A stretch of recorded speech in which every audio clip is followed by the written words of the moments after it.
Hey, ceramic and sculpture class. I wanted to take you through our first project together, show you some images. Oftentimes that helps us get ideas, go through the project rubric, just so it's really clear what you got to do to pass.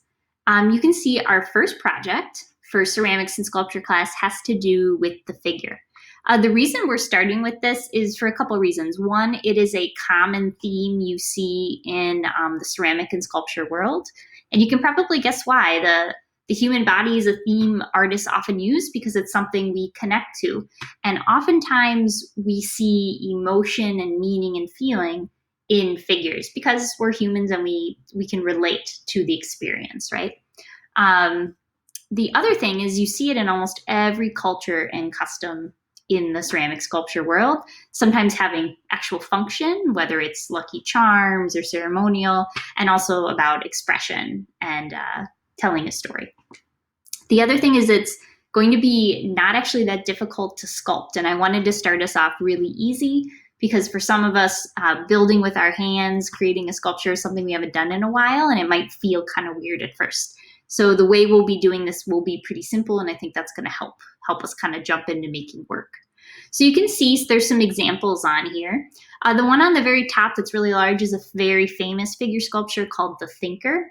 And I think you can see that the artist is thinking about getting the anatomy of the figure proportional, really accurate and realistic. But there's also a part of this that we're going to be thinking about for our project is expressing a story or a feeling. So for this artist, the posture and the intense expression of this person thinking makes you curious about what they're thinking about, right? So how can we use the figure to convey something is something we'll be thinking about for our project. The other things you see here, this one right here is a wood carving from Ghana, which is in Africa. And this one is a ceremonial object that would be given to women who are expecting, and it would bring them good luck and good health with their new baby. So it's a figure, but you can see it's super duper simple. And it was something that's really small, so they're able to carry the figure with them. Up here is a more modern artist who uses the figure for surrealism. His name is Yoshitoshi Kanamaki. So he's a Japanese artist. And what he does is he uses wood to sculpt these very realistic figures, but they're very dreamlike. Oftentimes there's more than one figure in the same scene, so it looks like you see double or triple vision. This one, you have a figure on top of another figure, and it's all about creating a feeling, invoking a story. So for this one, could it be about identity? Could it be about split personality? Could it be about feeling disassociated from yourself? So using the figure to make you really think about what the artist is trying to say. So this is a famous artist who I think uses figures in the way we're going to be thinking about for our project, and that's to kind of tell a story and invoke an emotion. So this is George Siegel. This piece was actually in the MoMoCA, which is the downtown art museum. And this artist would actually use his friends and family and actually wrap them up physically in something called plaster gauze. If you've broken a hand, it's what they use to wrap up your hand. And then would cut them out and put them back together and then pose them. So this one, the bread line, is supposed to kind of invoke the Great Depression. Their food was really scarce and people didn't have enough money to purchase food during the Great Depression. So these are men who are waiting in line at a kitchen to get bread.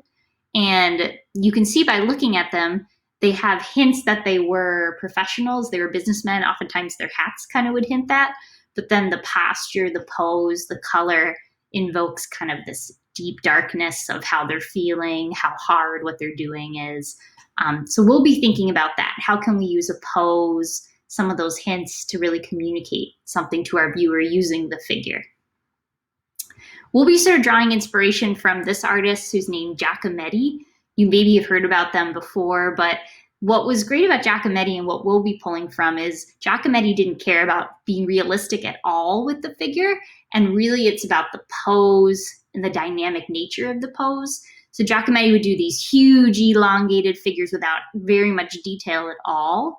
But then what you end up focusing on when you're not worried about proportion is what the figure's doing, the pose, the motion, and that's what we'll be kind of pulling in for our project. We're not going to worry about a perfectly proportioned figure. We're going to think much more about what the figure is doing and what that communicates. So we'll be working with tinfoil for our project.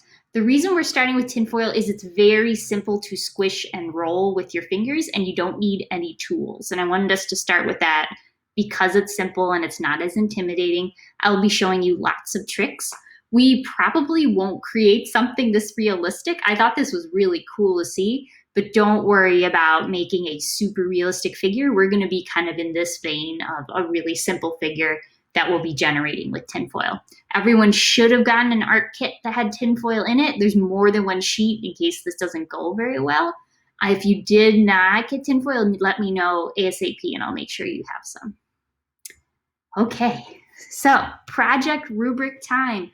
Those of you who have had me know I like to make what I'm looking for really clear, just so that you can be successful and pass. I'm going to go through this with you, but if you want to read it on your own time, it is on our Google Classroom.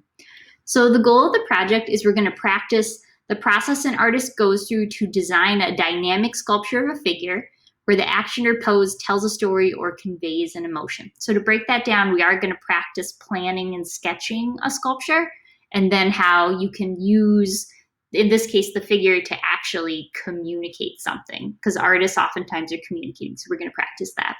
We're going to use tinfoil and hand building techniques to create the sculpture. We'll pose the sculpture in your home and document with photography to enhance the story. So I'll get to that part in just a second. The reason we're doing this, I want to be really clear about why I'm asking you to do this project. We're going to, first, the one reason is we want to practice the process you go through before you create a sculpture. So we'll be practicing that. All sculpture artists do planning before they actually build, especially since sculpture and ceramics are often really expensive. So we'll be practicing that as a group. We're going to practice using our hands to form a sculpture, so hand building. Many of us probably haven't done this before, so we'll be practicing that. And then also how to document your work. So for this class, you'll be creating your work in kind of your own space and then sharing it with me for assessment. And we're going to practice, how can I document my work in a really interesting way? Because ceramic and sculpture artists have to be pretty good at that part. Okay, so now we're going to go through the requirements. So we're going to learn about artists of the past and present who use the figure to tell a story, which we just did, so that's done. We're going to plan out, using sketching, 3 ideas for a dynamic figure sculpture, and I'll be taking you through this. So don't worry, don't feel like you have to start on this right away. Select the strongest idea and construct the sculpture using tinfoil.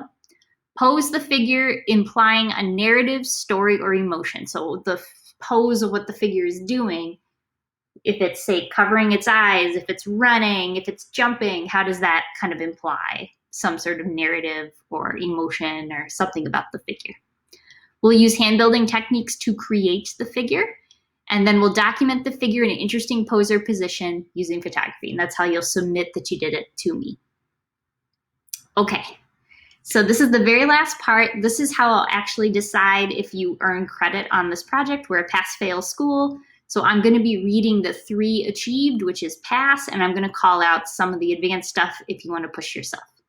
So in order to pass the project, first thing we're talking about ideation, I'll look at. So that's basically, did you use a process? So for that, you're going to explore 3 different thumbnail versions of a sculpture in a sketchbook and select the strongest to expand upon. So that means just we're doing some planning and some sketching. If you do more than 3 sketches, that will get you advanced, because it's always good to do more planning. The next thing is the sculpture I'll look at. Did you use tinfoil to create a figure? The figure has a pose that implies an emotion, action, or story. So you're really thinking purposely, what is my figure doing? And then the sculpture is not falling apart and is stable. So I'll be able to tell from the picture if it's like ratty and barely hanging on, or if it's a nice, strong sculpture. So I will be looking at that, just the quality of what you make. Now to push yourself, if the tinfoil figure has a complex pose or additional details created, then you would get advanced. So additional detail could be like, does it have shoes? Does it have hair? Is the pose really dynamic? Maybe it's a ballerina with a complex pose. So I'll be looking kind of at that, at the complexity of what you make. So then photo documentation, this is the part I think will be fun. I hope it's fun. You display the figure in an environment that shows off the sculpture and enhances the sculpture. So what you could do for that is just finding a spot that's not too distracting to have your figure to photograph. Or if you want to push yourself to advanced, if you actually use the environment or an object to add complexity to the sculpture. So for my example, I'm thinking of having a sculpture that's kind of hiding and holding its hands above its face. And if I can get my cat to come up and smell it, and you'd see this little tiny sculpture and this big cat, I think that would be a really cool photo. And it would convey an emotion of kind of fear. So would be a 4. That would get you exceeded. If you just want to turn in the sculpture, basically you want to find a spot to photograph it that isn't too distracting. So hopefully this helps. Don't start on this yet. I just want you to get some thinking and ideas to bring to our next session. So don't start on this yet because we'll go through each step together as a group. So hopefully this makes sense, and please reach out to me if you need anything. Thanks for listening.